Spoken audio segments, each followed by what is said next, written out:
Welcome to This Week, This Morning, the weekly video that gets you up to speed on the week's most important developments for your business and your taxes.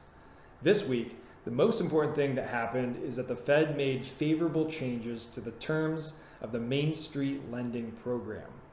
So what exactly changed? Well, it mainly boils down to two main changes in the minimum loan amount and the repayment terms. So number one, the minimum loan size decreased from $500K to $250K.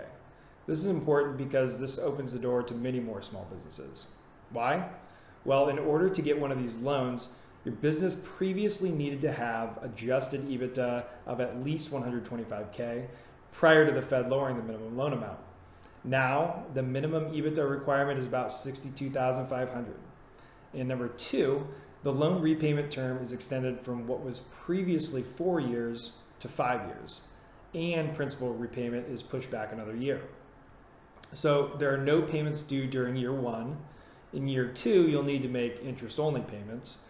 And in years 3 and 4, you'll need to pay down 15% of the loan each year. And finally, in year 5, you'll need to pay off the remaining 70% of the loan. Of course, interest will need to be paid with all principal payments in those years. But the question on a lot of people's minds right now is, how do you calculate adjusted EBITDA in order to know exactly what you're eligible for? The guidance currently says that banks must use the methodology that the bank used previously with the borrower, or if the borrower is new to the bank, the criteria they used for similar borrowers previously.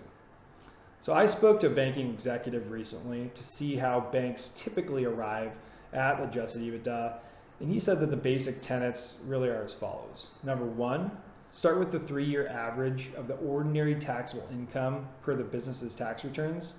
Number two, add back interest, taxes, depreciation, and amortization. After all, this is the ITDA of EBITDA. Number three, add back the 3-year average of owner salaries for any majority owners. And finally, number four, add back any one-time non-recurring expenditures. Once you have this figure, you'll multiply it by 4 and then reduce that dollar amount by any outstanding debts to arrive at the amount of the loan you qualify for. If you need some help with this calculation to get a better understanding of whether you qualify, we're here to help. So what remains to be seen is whether the terms will change yet again. This would likely only happen if demand from businesses for these loans is underwhelming, which could very well be the case. Additionally, which banks will participate in the program is really anyone's guess. Rest assured, we will be keeping a very close eye on all of this for you. See you next week.